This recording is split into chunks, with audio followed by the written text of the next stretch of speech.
See, in chemical farming, you use soil as a medium, as a base, and you put your seed 2 inches below ground, along with the nutrients like DAP or urea. Out comes the plant, then you start managing the pest.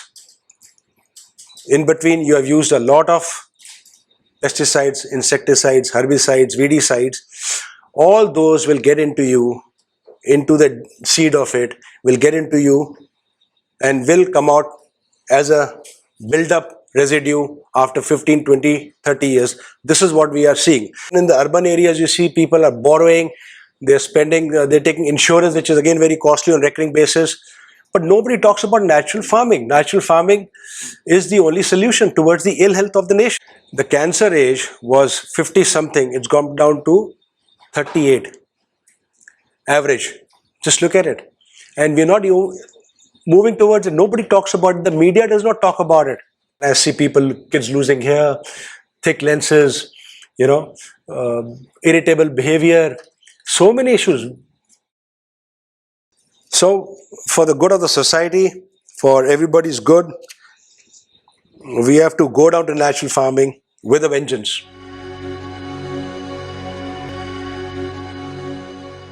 Good afternoon, everybody. And thank you, Srijan, for this invite. And thank you, friends, for being here. My name is Sanjay Bhalla, and I'm a natural farmer.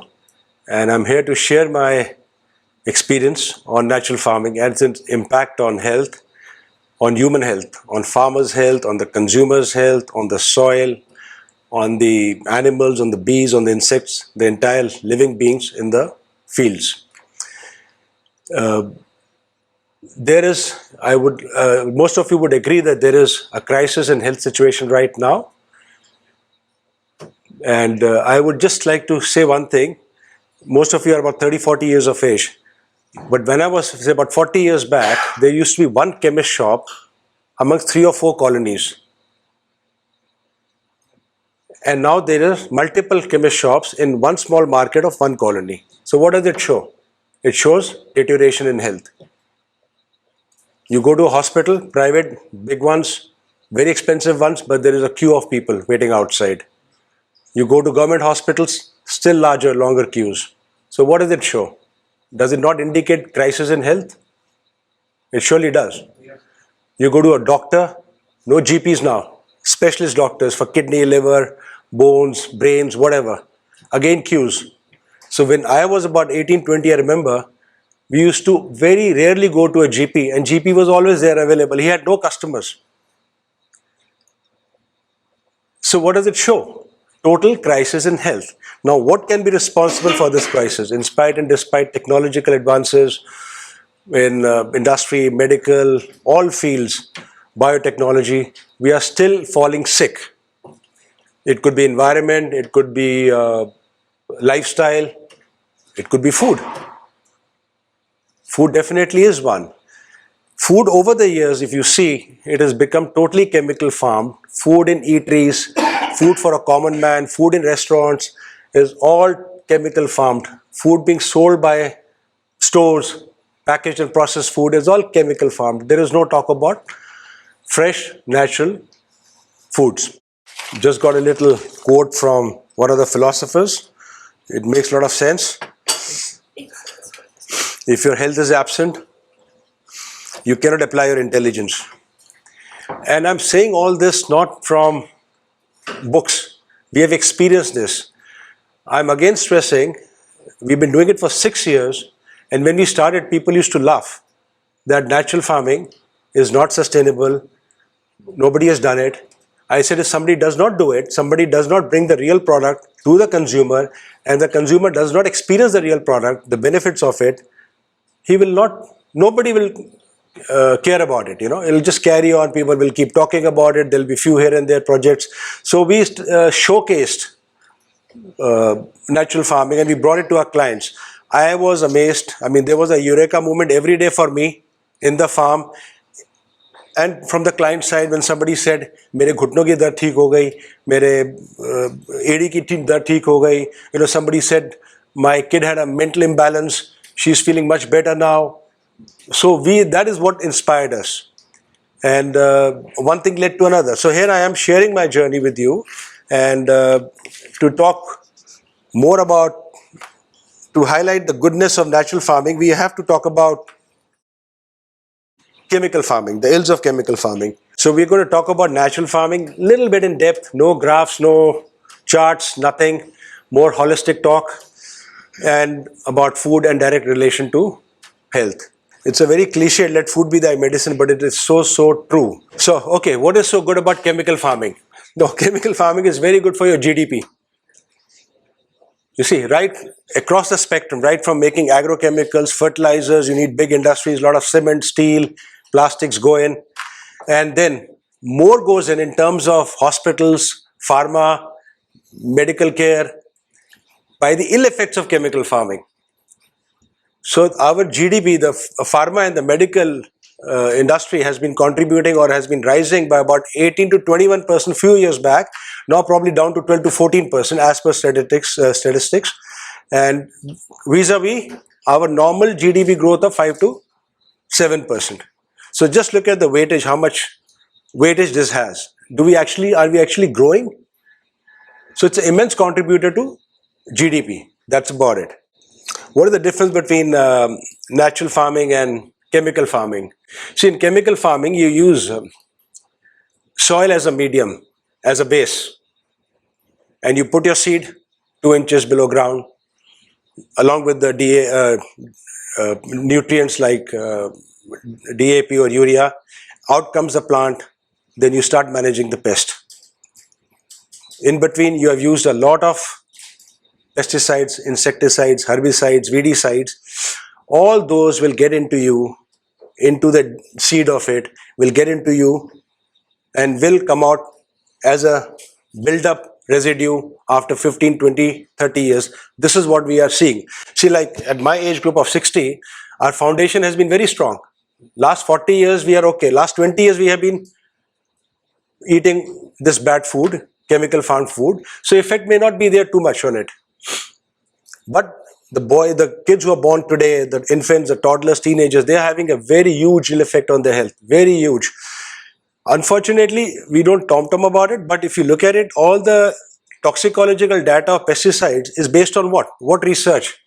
On your flying and crawling insects, which weigh 50 milligrams to 150 milligrams. And then you extrapolate it with safety limits, lethal doses for humans to humans. How much does a human child weighs at the time of birth? 2 kilos? No, 2 kilos in milligrams is how much? 20 lakhs. 20 lakhs milligrams. And right now, if you're weighing 70 kilos, it is 7 crore milligrams. So you don't expect the toxin to affect you immediately. It builds up over the years. So it is causing a lot of damage. And now, like I said earlier, it is actually a crisis situation. Farmer is earning, and then by the end of it, he falls sick. He has to get rid of his house, his everything. Even in the urban areas, you see people are borrowing. They're spending, they're taking insurance, which is again very costly on a recurring basis. But nobody talks about natural farming. Natural farming is the only solution towards the ill health of the nation, I would say. I think India is falling sick. So we have a huge responsibility to understand the subject and take it to handhold the farmer, because farmer cannot do it himself. This is I would say, the message I would like to give. A farmer cannot do it himself. He does not have the sustainability power. He does not have the wherewithal to understand. So guys like us should handhold them. These are all cliched statements. Farming depends on fossil fuel. You have tractors.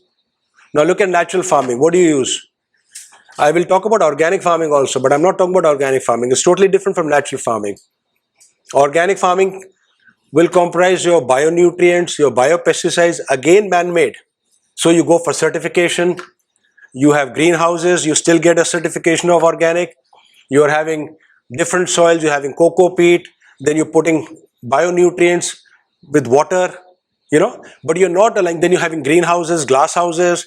You're not allowing the 4 or 5 essential parameters of nature: humidity, air, heat, insects. You cannot do it.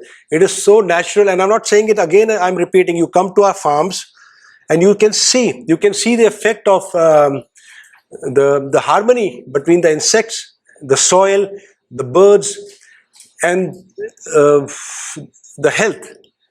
Like that was the whole idea. We didn't want to make a vertical, oh, we must produce 5,000 liters of milk and we must produce few hundred kilos of vegetables every day. We just wanted to go, experience, talk to the farmers, take their ancient knowledge, their wisdom, apply it on different seasonal vegetables. Again, it has to be very seasonal. Again, that harmony is maintained only when the laws of nature are followed. I mean, they apply only when everything is according to nature in that particular season. You can put science to it. I am not degrading or, science is bad or whatever. But you have to be careful of the scientist. You have to be really careful of the scientists. They're all busy. I mean, I will not name the institutes, but I go to a lot of the institutes. They're all playing. They all have an agenda. They want their 1.5 lakh scientists gets that much of money. They're not bothered. I mean, they can't do anything. Not that they're not bothered. They can't do anything. They are governed by certain things they have to showcase to the government. Small gears of a bigger machinery which cannot go against the machinery. It's a very difficult situation. Also, as from the top level, because we are 130 crore people. Now, how do you switch? The transition is very, very, very difficult. There would be a revolution. People will not have any food to eat. So it's a very slow process. And that's it. Now we were talking about fossil fuel. I wanted to talk about it later, but I'll talk about it now. Tractors. When you're on the field, you're using a tractor. Tractor weighs about 10 kilos. Tractor goes not with organic farming. Now certification of organic farming is given to farmers who are even using tractors. Now tractor will compact the soil, reduce the microbial activity, kill the microorganisms. It's common sense. You don't need any rocket science to see it. You can feel it and you can diagnose it, in the sense if you go and you take a field's microbial phyla, and you will find that it is much, much, much higher in naturally plowed fields. Then you're burning fossil fuel. You're also listening to that beautiful sound. I don't know how many decibels. And now if you go to the villages, you will find a lot of people are having a lot of ear problems. Not only that, a lot of people, a man who rides a tractor, gives it after 2 years because his back's got a problem. So you have health issues coming there. Now, bullock plowing, what does it do? Bullock, whilst he is tilling 6 to 7 inches, which is the entire topsoil, unlike a tractor, which is 2 inches, so it's going deeper and is throwing its dung and urine. So the microbial activity would increase. It would also, the dung will get aerated and get mixed with the soil. Normally fresh dung, if you see, you cannot put in the soil, you'll get termites. But only when you aerate it and mix it with the soil, it does magic to the soil. And then the calmness of it, you're not belching smoke, you're not burning fuel, you got to experience it. So we have, a lot of people said no. When we started with tractors, we got 2 tractors, and then now we gradually gave it up. In one farm, we don't allow a tractor, and we've seen the results. And in another plot, which is 10 acres, we have a tractor and a bullock mix, because we don't have enough bullocks. We have got 40 bullocks in preparation. Idea is to get more bullocks so that every tractor is removed, and also to sell the bullocks. By then, people would have known the benefits of bullock plowing. Right now, the farmer laughs. But when he comes and sees an urban entrepreneur doing it, he's probably a little more, accepting. But we're still not there. Chemical farming fragments the web of life. Natural farming nurtures its wholeness. The entire insect life is so beautifully portrayed there. It's I'm not glib enough to describe that feeling. But once you come and you spend 1 or 2 hours there, you just keep looking at it. At 4 o'clock, 4:30, when the birds fly back to their nest, a lot of insects, that's the time you can watch insects. You can watch different kind of insects you cannot even imagine. And we see it there. They're all so playful. उसमें weed भी उग रहा है, उसमें insects भी हैं, bees भी हैं, सब कुछ है. लोग कहते हैं, आप weeds को क्यों allow कर रहे हो? It'll spoil the crop. No. So natural farming again has to be integrated with dairy. So we said, okay, take off the weed, Now what do you do with the weed? Either you use it for mulching, or you throw it, burn it, whatever, or you dry it, grind it, get the carbon out of it, mix it with your cow dung. Nobody has the time, nobody has the money, nobody has the intention of doing it. What do? We give it to the cows. आपकी तुलसी लगी हुई है, उसमें आपने नड़ाई गुड़ाई की है, you weeded the crop, हल्दी में से निकाला, तुलसी में से निकाला. Cows love it. So imagine the kind of greens she's getting. So all those greens will get into you. So dairy without agriculture is no. Dairy without poultry is no. I will divert here. Poultry, we've got 500, 600 birds. What is the major role of a poultry? Major role, unimaginable. It is so beautiful. We have in one farm, we've got 14, 15 cows. Now we're increasing by another 10. These 14 cows, we leave our herd of poultry. They're open, but because of different sizes, the big ones can kill the small ones. So we open by lots. If you have a mound of dung, believe me, they eat it up. So it's food for them. They eat it up. In 3 days, it is totally flattened down. In 15 to 20 days, it is as black and dry as a fresh manure. Now we have put this in our tulsi, in our haldi. And on the other side, we are not doing it with poultry. Only cow dung. The results are phenomenal. Fantastic. Now look, put little science to it. Cow dung has 0.8 nitrogen raw. When you compost it, you get about 2.5. Poultry dropping, though less in size, but it's got 3.5%. So if you grow your greens, you will find them more greenish. So there's a lot of science to it.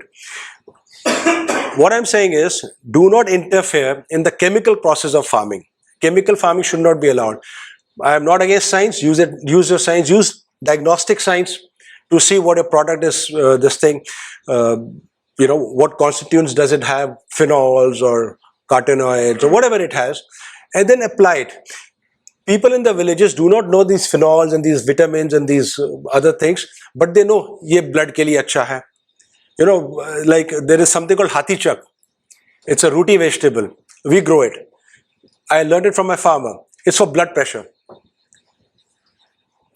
So now there's a Pune company which initially was making. So I got deeper into it. It reduces. I was a high blood pressure patient, so I don't use no medication for the last 4 years now.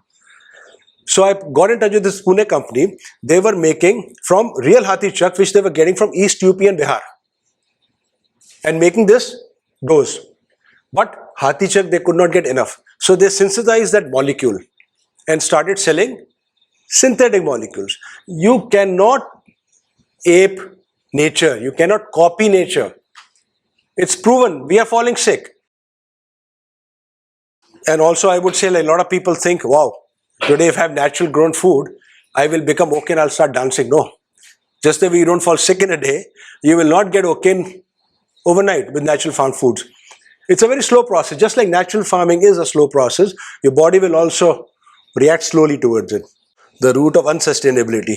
This thing was in fashion. Sustainability is a modern concern, scarcely talked of at the time of Green Revolution. Nobody talked about it. We have been farming for 4,000 years, some even say 10,000 years. Okay, and natural organic way. Our soils were fertile, alkaline. India ko kehte the na sone ki chidiya. If you look at research papers of 19th century, if you go deeper into Google, you will find that research papers talked about our soil very, very highly. But they were not propagated. So, but in the last 4 or 5 decades, the soils become acidic, totally acidic. So, instead of growing monoculture cash crops, we should be looking at growing multi-cropping. I'll come later, the difference between monocropping and multi-cropping, how it can help the nation, how it can help us. The point is not to tell you about the immediate effects of it. There is a larger perspective here. When you say multi-cropping, you don't do multi-crop with cash crops. गेहूं, चावल, ये सब. You do it with vegetables. We are undernourished nation. If you look at, I am not putting it here, but if you look at Google, our per capita consumption of vegetables is the lowest. There is no comparison. और जो आता है वो भी जहर है. So one solution lies that start multi-cropping, have small sections. You can do vegetables, and then when you do small sections in vegetables, multiculture, a lot of your problems are solved. You can use bullocks also. That's one thing nobody's even talking about it, bullocks right now. Of course, your erosion of crop diversity, everybody knows that all our seeds are gone, and you have to buy your seeds, you know, and now scarcity of organic matter. Agriculture has changed. Initially, we used to have, say, jowar used to be 16 feet tall. Now you have those exotic dwarf varieties which are this small. But they want to give fast production, multi-cut. So it comes here, cut it comes again, cut it. So you get 3 rotations. So more this thing. But what happens when it comes till here? See, the taller one would protect the soil from the sun, would also protect the soil erosion. Most importantly, would give you what? The biomass. See, of the crop, 5 to 15% is your seed or fruit, whatever. Rest 85 to 95 is your biomass, which we're not putting. Today, in the newspaper, 5th November onwards, our CM will be doing something about air pollution because they are going to start burning the rice stock. Why should they burn the rice stock? Because of chemical farming. If I feed that stock to my cattle, what happens? There's so much, they harbor so much pathogens, your cows will die. That's why they have to burn it. They have no choice. So you're depriving the soil, you're polluting the air. It's so beautifully connected. You go to natural farming, but it does not make sense to grow commercially. Suppose you are Rallis, you are a big company or whatever, you are Tata Birla, Mukesh Ambani, you will not go for natural farming. Not as yet. Because you can't get those volumes. Engineered pestilence. So it has been an engineered destruction of our total agriculture. The exotic varieties grown with chemical fertilizer, my thoughts, were more susceptible to pests and diseases, developed resistance and reproduced prolifically. Their predators, spiders, frogs, etc., that feed on these insects and biologically control their population were exterminated. So were the other beneficial species like bees and earthworms. So if you come to a farm when it rains, you can't step foot on the ground because it is covered with earthworms. I am not talking about hundreds, I'm talking about thousands and thousands. So all you see bees, you see bhavra, you see so much. You just leave it. End result is you're still getting something. See, you don't get a massive yield, but you get yield for your cows. So you are getting food for both, for your dairy and for your consumers. As we went on, the agribusinesses, technocrats recommended stronger doses and newer doses, more toxic, more expensive, but the problem still worsened.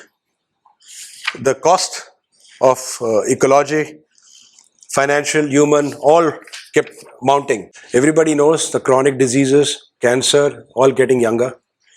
I was in Pune attending, there was a book ceremony opening on cancer. There was this lady called 36 years of age. So I asked the doctor, and it was mentioned, he says, you'll read the book, it's mentioned. The cancer age was 50 something, it's gone down to 38. Average. Just look at it. And we're not moving towards it. Nobody talks about it. The media does not talk about it. You see, chemical farming started basically after the Second War. There was enough nitrogen left, which was there for making bombs. So they had to do something about it. So they started the DAP and urea. And they discovered magic and they started using. And then they started promoting fertilizers. But we have a history of 4,000, 10,000 years. India had again I'm repeating, had the most fertile soil. It is documented.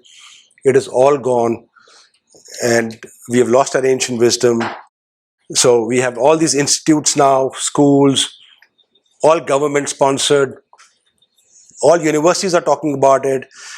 Chemical farming is propagated. Yesterday again, I was in toxicological department, I was with the beach people, I was with the technical mechanical section. It's very sad. I cannot reveal some things. They are totally insulated. They're totally insulated. And what will the poor farmer learn from them? See, it's very, chemical farming robs the self-reliance, self-respect of farmers. Like I had just started 6 years back, so even I'm not able to hold on to my seed bank. But it's such an important part.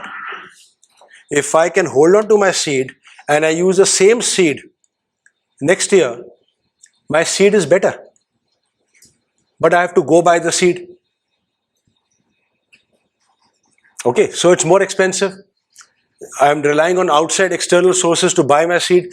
There is deeper thought when you do not keep your seed. It also gets genetically improved if you keep your seed. If you keep your seed for the following year, you will find that your yield increases. But we have lost that. Kisan knew it, but he's not able to do it because he doesn't have the wherewithal to keep that seed also now. पहले घर में भी लोग होते थे, वो खाद ही नहीं बना सकता. पहले उसका बेटा, बड़ी बड़ी फैमिलीज होती थी, चाचा ताऊ, everybody was living together. खेत से दूर गोबर पड़ी रहती थी. They allowed time, 2 years, 3 years, then they used to use it in the खेत. But where is the time now? Where are the people there? People are not there. They've got jobs in forest. They've gone out of this village. There is no will to do it also. So what is the solution? They take a DAP urea bag and just spread it. Well, same. More of cancer. I don't have to say anything about this. We just spoke. It is violent. You are not even thinking of living beings. Now you don't have to philosophize, why should you bother about killing living beings, microorganisms? It is in our own self-interest. If you kill, you lose. That's the biggest asset we have. Constantly we have been tinkering with technology. Chemical farming, and now, like when I was telling you yesterday I was there, biotechnology. So from 40 to 80, this data was given to me yesterday. From 40 to 80, there was a 10-fold increase in pesticide use. There is no data right now with the gentleman I met yesterday. In 35, only 7 insect species we started farming in 30s. In 35, only 7 insect species refused to run away or die when chemicals were sprayed. By 87, almost 32 years ago, despite newer, more toxic pesticides, more than 500 species were immune to them. Since then, it is likely that the number of resistant species has continued its exponential rise. See, when concentrated doses are unable to check the pest, I'm talking about technology tinkering here. When concentrated doses are unable to check the pest, the farmers are told to try another stronger pesticide. Initially, a large number of pests may die by the new chemical, but with the following generations of survivors, the story of newer, more resistant strains of pest developing is repeated all over again. As a result of this madness, we now have more insect species that were harmless to farm crops, but have become very, very damaging and uncontrollable pest in recent decades. With every thrust, industrial agriculture technology has only multiplied its problems. See, a lot of pesticides, chemicals like organochlorine chemicals like DDT, of course, is banned now. Aldrin, dieldrin, chlorodane, heptachloride. They remain in the soil for many, many years, even decades. They do not degrade easily and they just bioaccumulate. So they will progressively get transferred from soil to the crops and from grass to the cattle, steadily building up in the ecosystem and its numerous biosystems. Residues are found everywhere in vegetables, grains, fruits, meat, milk, etc. and they show up sooner or later. They definitely show up.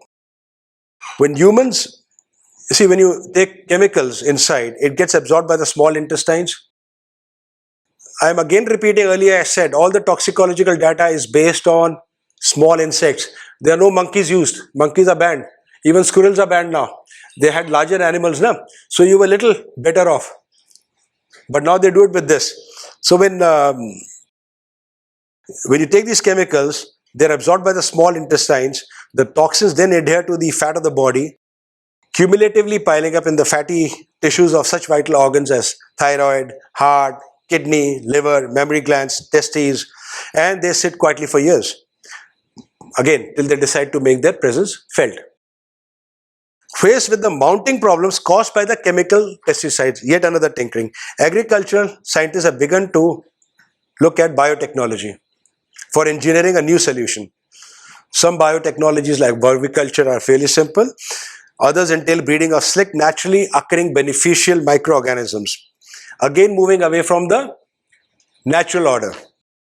Agricultural biotechnologists may recommend artificial introduction of certain predator species and parasitoids to control pests. But in a mixed natural farm, this is quite unnecessary. There occurs a natural succession of different kinds of insects and their predators, which appear on their own according to the needs of the existing situation. So the availability of diverse food and vegetative habitats free of toxic chemicals allows for self-regulation in balancing the population of the different species of creatures. On the other hand, the introduction of a particular exotic species, I have tried all this actually. I used to get a lot of microorganisms from there to enhance or to expedite my composting, did a lot, but nothing worked. It could not work with an urban farmer. You think it will work with the real farmer? He does not have the basic understanding of biotechnology. So all these technologies sold by the government are on papers. So if such predators are unable to survive by adapting the new predator series which they are wanting to introduce, if they are unable to survive by adapting to the newer environment, so what is the consequences? There could be wider consequences because you're tampering again with isolated elements of an essentially interrelated large system. The biological control agents are usually capable of self-dispersal, self-propagation. The introduced predator species might itself become rampant under certain conditions or cause some other undesired secondary effects, and thus the unintended or intended technological solution could well turn into a new ecological problem. We don't know. Chemicals are banned after 20-30 years of use. Here also this biological control may end up giving us other problems, which we may discover after many years. You heard of cases of big multinationals, America being fined for billions of dollars, but after making billions of dollars. So new dependence too is set up on external sources like large insectaries, where I was there yesterday, for obtaining the recommended predators and parasitoids, and a few standardized variety bred in artificially controlled conditions. I will leave all this, but what is really needed is to understand and follow simple basic guidelines instead of getting lost in a maze of details and surrendering to the mercy of chemical farming. So that's what I meant by tinkering, technology versus nature's balance. You would agree with me, living creatures have an equal right to live. Everything in nature is useful and serves a purpose in the web of life. The birds, the spiders, the frogs, like I mentioned earlier, they all have a purpose. They all act like predator species, you know. There's something very interesting also in monocropping. I'll keep going back. In monocropping, when a host plant is attacked by a pest, and he loves it because he's got the food, the right kind of food he wanted, and then he goes on and on and on and he multiplies, and he sees large areas, tracts of land being, that host plant is available, so he multiplies. So this is a problem. So Kisan will put some pesticide. In multi-cropping, if you stop it, you go to the next one, the pest will not like it. And he may live his life of 4 to 21 days. All pests have a life of 4 to 21 days, not beyond that. So you have to handle pests in a way that let him eat whatever he eats. And he will always eat the weak plant, never the strong plant. Now, in chemical farming, when the pest comes, the foundation is very weak. So he eats 5%, the plant will wilt. Farmer panics, he throws the pesticide. In organic farming, you will see that even if he's eaten 30%, the plant is standing straight. But the leaves will have holes. A lot of our consumers complain, oh my God, holes nahi chahiye. It should be a good looking aloo. It should be a good looking patta. This is what we have to disseminate, this information, that you should accept it. So that web of life is there, it's maintained, and you can see it. You can go on a macro level. There are owls, there are rodents, there are nevlas, and wherever there are nevlas, we have snakes. It's so beautiful. I see a snake during monsoon once every 10-15 days. Harmless. Initially, farmers used to be very worried, oh my God, they will call the beanwala, give him $1,000 to remove it. You've been to the farm and seen that. Now we love it. And he's probably going for the rats. So it's a balance is maintained at the micro level and at the macro level both. So you see a lot of frogs, you see a lot of sparrows which are not to be seen nowadays. You see a lot of bees. Then you make a comparison. Why the birds are not there on the other farms, people who are doing chemical farming? Why they're not there? It's simple. There's no rocket science to it. Now, most important, perennial fertility regeneration. What does it say? So again, you give it back, the biomass, to the soil. You will not need anything from outside. It's common sense. But you have to stand with the farmer and tell him, give him that confidence. Initially when you start, you will have problems. So I would say, anybody who gets into natural farming, say no to the chemical pesticides from day one, to the nutrients like DAP, urea, which do not contribute the biomass, but still gives nitrogen. If you put too much of DAP, urea, again, there is a lot of problems like eutrophication. They go down and they spoil the water table and all. But reduce, suppose recommended dose is 10 kilos per biga or whatever. Go down to 5 kilos. Rest put cow dung. Gradually, in a year or two, remove that. Because you will not have so much of cow dung. It needs 1 year, 2 years to compost it. Not if you do poultry, you will have it in 30 days. So, perennial fertility regeneration is done automatically. You don't need nutrients from outside. We have spoken about multi-cropping. Everybody knows about companion planting. It is part of multi-cropping only. You can also have, to do pest control, you can have Genda. There are other leaves. You can Google it and just see companion planting. You'll have a lot of ideas. Just implement those. I'm not talking about Bijamrit, Jivamrit. You can look at it in Google. But what we do is very simply what we do. I'll talk about Jivamrit. It's very simple. What is the CFU, colony forming unit, in our desi cow? Nobody talks about it. 50,000 CFU. You look at a buffalo, the CFU is 8,500. And imported cow is around the same or little less than buffalo. So you have that microorganism base live. Now in Jivamrit, you put that, whatever the formulation is, 10 kilos, and then you put urine. So you have the microorganisms from the urine, from the dung. Then what do? You feed. What do you feed? Good. Then you get soil from a neem or a banyan tree. Again, microorganisms of different kind. Put it. Put chana, again food. Put jaggery, food, diluted with water. So microorganisms develop like this. On the 7th day, they peak and then they drop. So be prepared to drop the Jivamrit onto your fields on the 7th day. Very simple. We have seen the results. But farmer के पास time नहीं होगा. Now you have to see ना what day you will be giving water. आपका वो तैयार हो गया, उस दिन आपका पानी देने की जरूरत नहीं है. You don't require to put water. So what do you do with the Bijamrit? Jivamrit. So these are the things we have experienced on ground zero, and it works. Even our pesticide control, we don't do any pesticide control now. When I say pesticide, means bio pesticide, means neem. हम निबोली लेके उसका oil भी खुद बनाते हैं, because उसमें भी गड़बड़ी है बाहर का. वो ओरिजिनल ऑयल लेते हैं, गौमूत्र लेते हैं, डाइल्यूट करते हैं. The farmer knows it. I don't even know the formula. वो द मिल्की प्लांट आक और something, he puts it, puts lal mirch, hari mirch, tikhi mirch, whatever, makes a little concoction, puts it. If there's a fungal disease, you put a fermented product to get rid of the fungal disease. You use a chaas, over fermented char. So we have done it practically.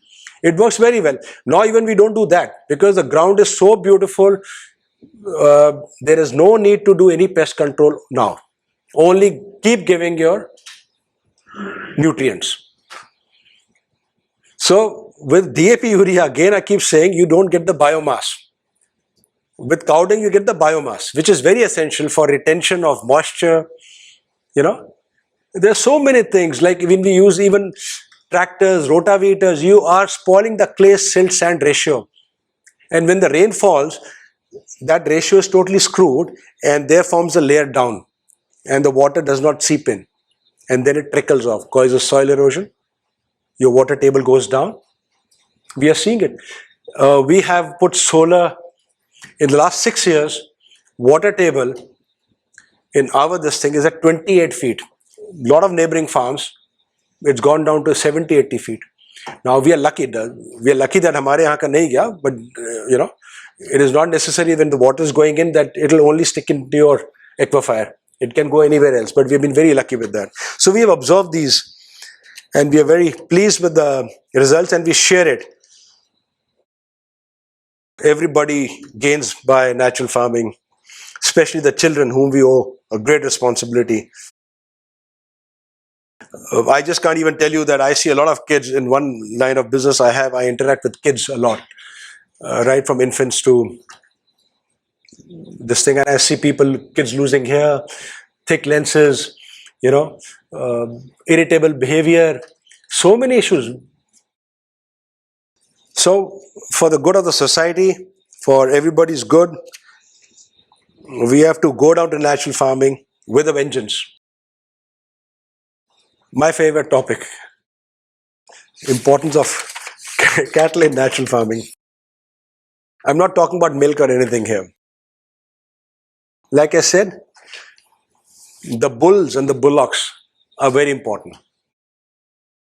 I will talk about the bull. Maybe it does not contribute directly to your natural farming, but it keeps your cows very happy. Now we are having cement sexed technology I was there yesterday again with another department. I spent my entire day there. They're very happily saying, why don't you start this? You have lovely set of bulls. You can draw the semen and you can have one big bull doing it with, you know, many cows. I will not dwell deeper into it, but I argued it out with him that it will have very bad results in the days to come. There's nothing like natural mating. And I've seen it. When we started, I used to get my semen doses from Gujarat under NDDP, National Dairy Development Board program.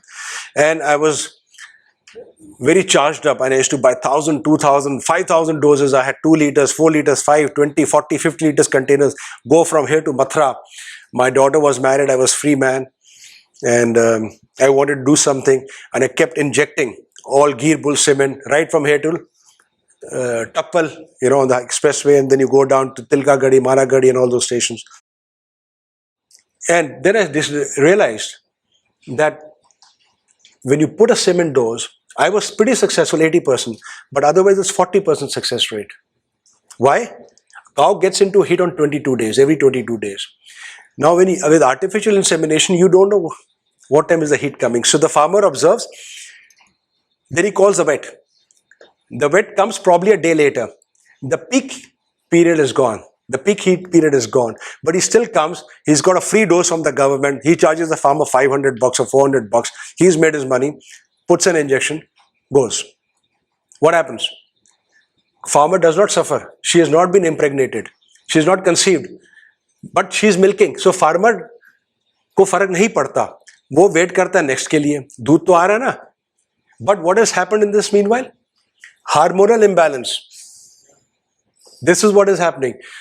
And then when luckily after 2-3 missed shots, what does he do? Now he's become very clever. His reputation is at stake. So he comes with an estrogen injection and puts her on artificial heat and then injects. This is what the new technology is also doing.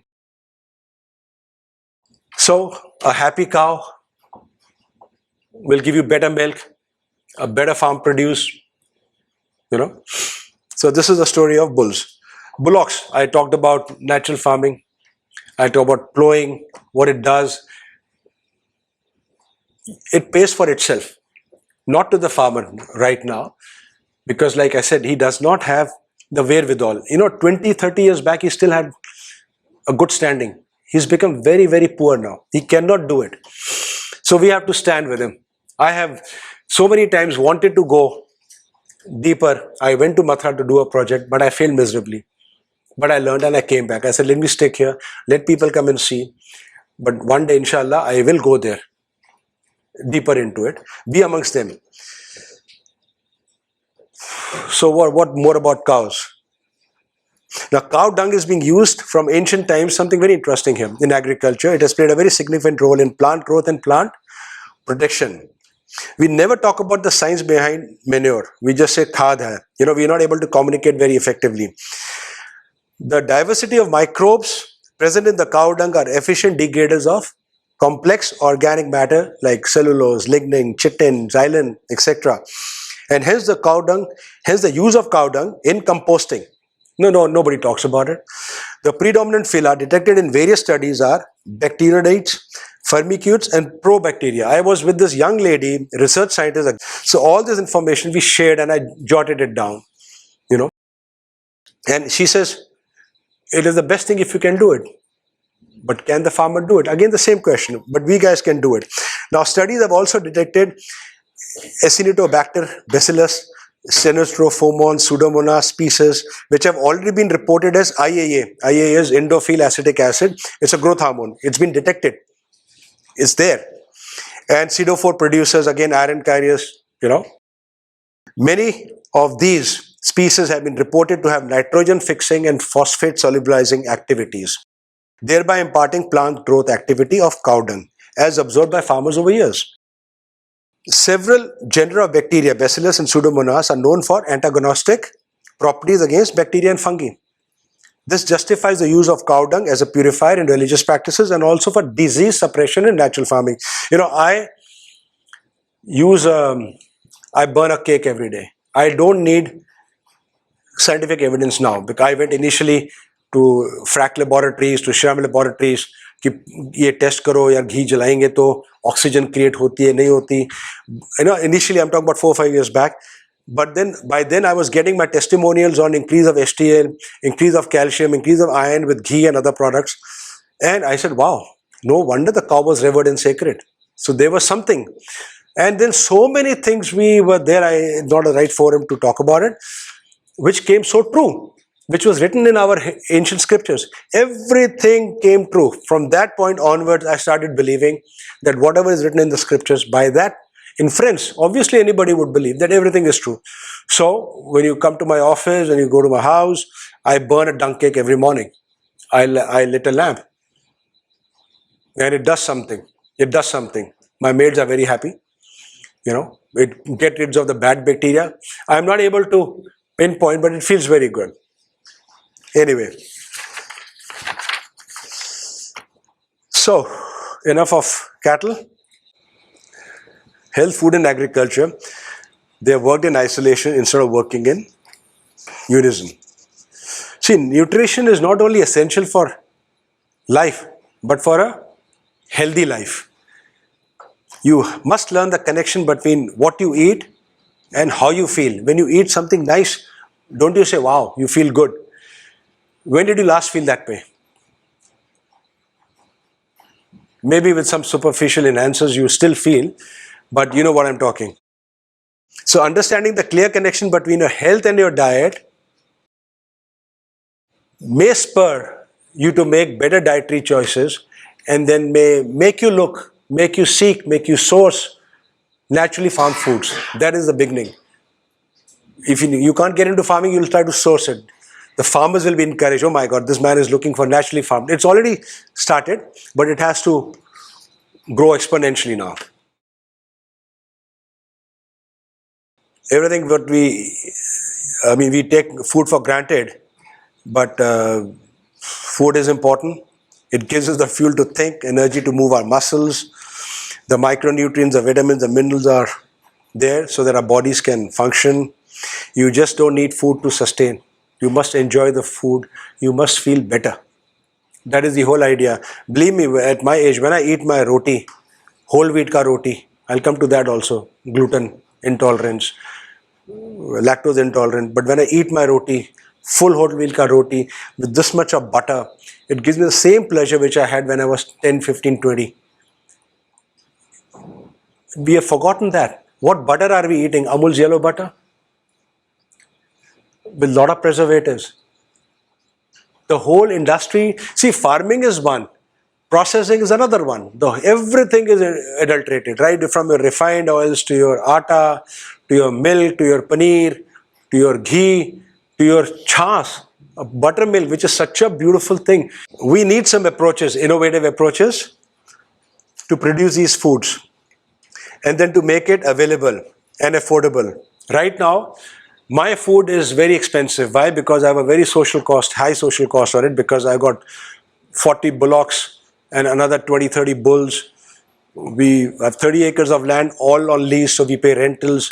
I'm not a farmer. Of course, when I'm there, I'm like a farmer. I'm tilling the land myself, but we employ almost 70 people at the farm. So there's a huge cost on this thing. So our products are very expensive. But I would really want that it should be affordable.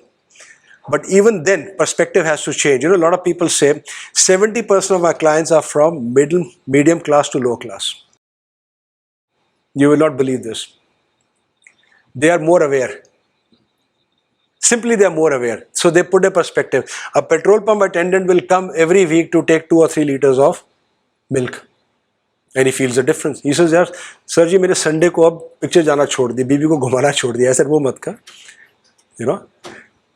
So affordability is very important. So more and more people get into it, better for the society. So there are opportunities, like I said earlier in my presentation. If you have to do multi-cropping, if you have to do natural farming, vegetables, forget about cash crops. There is a huge opportunity for all of us to start producing vegetables in a natural way. And vegetables are a very important part of our diet. It's got the carotenoids, phenolics, alkaloids, everything it has got. But unfortunately, we are taking a lot of pesticides along with it. On riverbed Yamuna, a lot of people may say you're doing agriculture on the riverbed. Isn't the water bad? If the water was bad, I wouldn't have 150 kids. Bachas, we have 12 to 15 deliveries every month. I drink that water. You come and drink that water. You will go gaga. It's so tasty. Again, nature. We're 150 meters away from the river Yamuna. We're not using the surface water. So all these vegetable walas, now Delhi government has banned, they're using the surface water.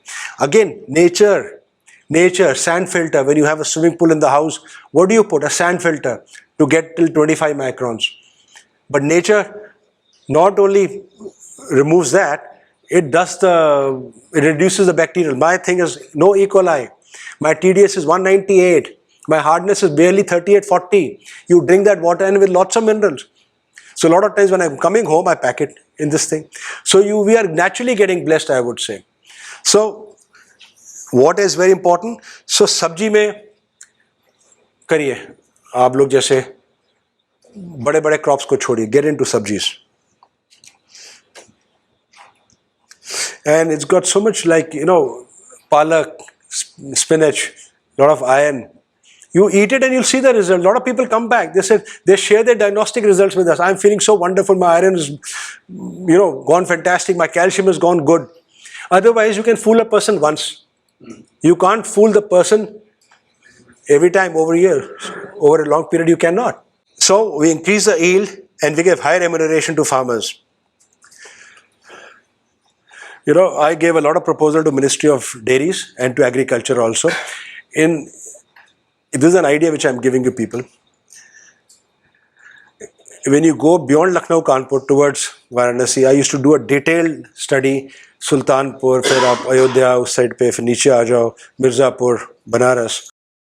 The kisan gets 22 rupees for the milk. Is it sustainable? So I announced in Sultanpur that I will give you 40 rupees. So there is a whole lot of activity, but nothing is maturing. So not double income increase. It is many times increase. See, in 22 you're probably earning 1 rupee. Now you're earning 18 rupees more. But in 22 actually he's not earning 1. He's giving a lot of adulterated product. A lot of adulterated product. It's very sad. We can talk about that kind of adulteration. I've seen it because when I used to go to Mathura, I adopted a village. I lived in that village it's called Tilkagadi, and they cheated me, but I got a PhD in return because they showed me what is the adulteration which happens. How do you make ghee? What do you give to the cow? Oxytocin. How do you increase the fat of this thing? How do you increase the SNF? Because they get paid based on fat and SNF. So anyway, so high remuneration to farmers is a must. So I think vegetables production, forget about milk for the time being, vegetables production provides a promising economic opportunity to reducing rural poverty and unemployment. So I would say, for me, this is a very serious thing, and I'm making a foray into this. We're getting in touch with a lot of farmers. We are trying to give them cows. You have 1 acre, you take 2 cows from us, we buy or produce, you come under us. So we have just started now. Thank you.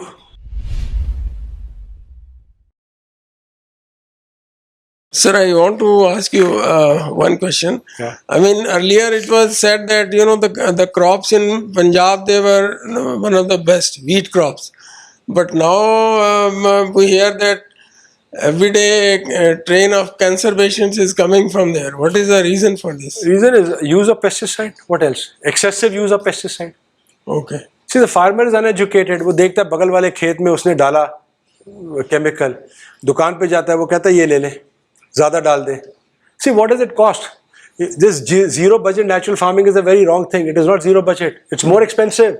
Natural farming, now it has been rechristened as Subhash Palekar natural farming. So I tell Subhash Palekar ji on the phone many times, I said, sir, आप bullock की बात तो करो, कहाँ पे वो है? आप नोड़ाई गोड़ाई अगर 5 कर दोगे, एक हल्दी के खेत में 2 बीघे के अंदर 5 नोड़ाई गोड़ाई कर दोगे, 6 औरतें लगेंगी, 300 रुपए के हिसाब से आप लगा लो, 1800 into 5, 9000, और उसके बाद भी वो आएगा वीड, और आप क्या कर रहे हो? 100 रुपए का केमिकल डाल रहे हो, आप वीडिसाइड डाल रहे हो, वीड को खत्म कर रहे हो, तो आएगा problem. Now they are realizing because everybody is falling sick, like you write about the cancer train. But how to get out of it? See, it's a very difficult situation for the government also. Solutions have to come from us. अब the stock का जो rice burning है, it's so ridiculous. पहले देखो ना, ऊपर का for humans 5 to 15%, middle greens for us, no, for the pashu, for the cattle, नीचे का stock उसको soil के लिए. So it's a win-win situation. Now we can't do it because even the processing, the harvesting typing has changed, because now what you do is your reaper comes, the new machine, it will cut from here.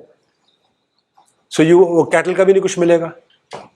Then you can't even take it out to put it in the soil. You can't cut it, na? It's a little bit. You're neither here nor there. So you have no choice but to burn it. This agriculture sector is very unorganized. Yes. And there is no such focus like education, because there is lots of engineering college, medical college, but compared to that, agriculture college is very less.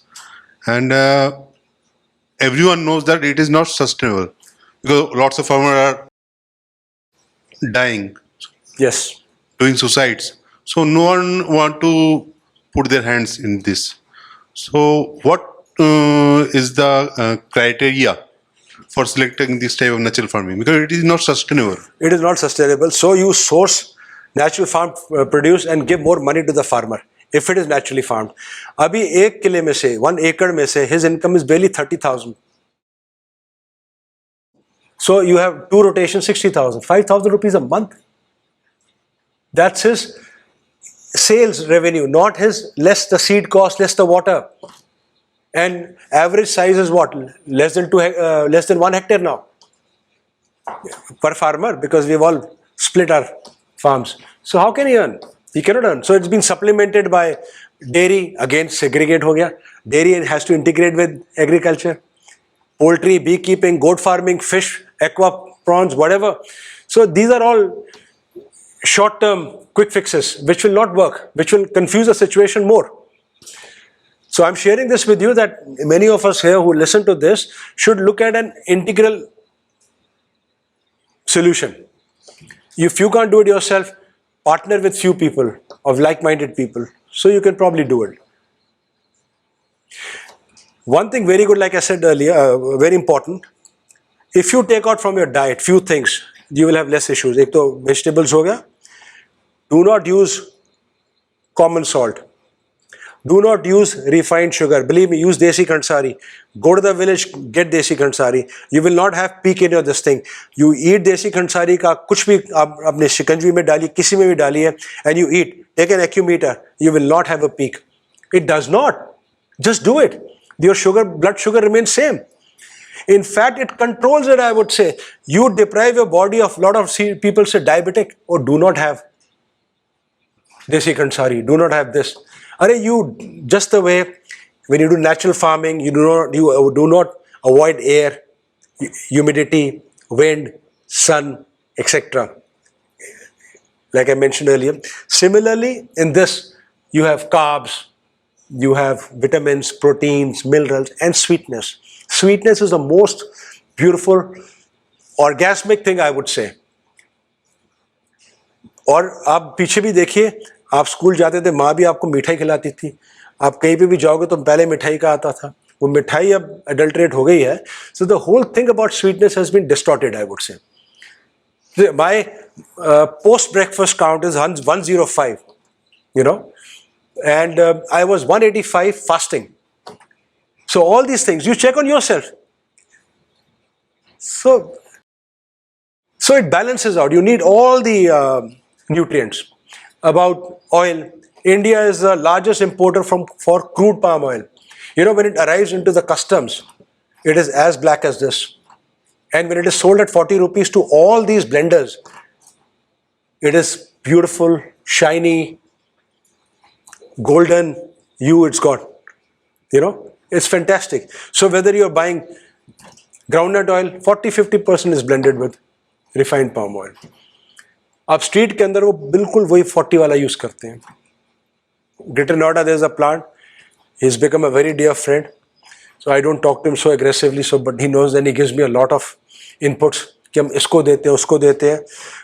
I don't have the right to reveal, but he's a very big man. He's giving it to everybody. There's so much adulteration. Even in mustard, there's adulteration. Rice husk, आप ले लीजिए, उसको पानी डाल दीजिए, 15 दिन के अंदर उसका CRI color rendition index देखिए, same as mustard. Mix it, water and oil do not mix. Put a miscible agent, बन गया mustard. अब गांव के कोलू पे भी नहीं आप ट्रस्ट कर सकते. आप जाओगे ना, वो कोलू से निकाल रहा है, वो इसी वी लर्निंग, वी इंटरैक्ट. वो पहली पाम ऑयल अंदर छोड़ देगा, 2 टिन पहले डाल देगा, ऊपर से वो डाला, नीचे से आप निकाल रहे हो. सो एक दफे आप वो प्योर ले लोगे. This is processing. Farming is another issue. Similarly milk. अरे vegan, anybody's a vegan here? With no offense meant. It's a fashion from cows, cruelty. Arey, it happens there, not here. There, the cows, 80% of the cows are culled after the first lactation. 80%. No cow sees a third lactation. 20% remains for the second one. So what will they do? They will get as much milk in the first year itself. So that is the whole philosophy. हमारे यहाँ पे 15 बिहात हैं. Cow will give you 10 to 15 lactations. Now comes the issue of what do you do with unproductive cow? I will put it very simply. If you have a cow from childhood and she gives you 10-15 bachas, will you throw her when she stops giving milk? Do you throw your parents out? Just look at the thought. Very simple. You can afford it. She's given you 14-15 babies. Not that you get into farming, you get a cow who's on 5th lactation, 4th lactation. When she finishes off her milk, you throw her away. You sell her and you get another cow. You don't holistically develop that cow. Once you do that, she increases in yield, she increases the quality of milk. So, but ये vegan तो वहां से आया, cruelty to animals. यहाँ cruelty नहीं है. Any other question? Any product, a lot of times if you have any health issues, you can put this question to us. I have a group in which I have the VATs from everywhere, all over India, and I throw this question to them. I get an answer in Hindi. Sometimes you have to have an interpreter, and I give it to a lot of my clients. Sometimes it takes 2-3 days, 4 days also. There is so much of wisdom that you can't imagine. About cancer treatment, when you go to the forest, when you go trekking, Texleta is used in cancer treatment. How it used to be a natural plant, how the foreigners came and they took it away from the hills. Now somebody with money is growing dwarf varieties. I went and met the lady near. Will it have the same effect? No. And also now it's being synthesized. But वो naturally हमारे था forest के अंदर. Texata, something like that. You Google it. There's so many things. I was in Manipur about 2 months back. Everybody said, why are you going in such a dangerous area? Nothing. I went to Imphal. From Imphal, I went to Ukhrul, Lungar, Longyearbyen. Amazing knowledge. They are eating so organic. There's something called black haldi I learned for the first time. I couldn't get it. You know, there's one farmer who would not give it to me. He says, I will not. This is like medicine. Because I asked the elders, I said, what is the best product? He says, Kali haldi or Kali ginger. I said, wow, I didn't know about it. So I started sourcing. 3-4 days I spent, I couldn't. So I gave money to this fellow. I said, you will get it from me. Now he's got it. He has dried it. And luckily when I came back to Imphal, I found a man who would give me a little bit of kachi haldi at an exorbitant price. You don't even get it for 20,000 rupees a kg. Kachi haldi.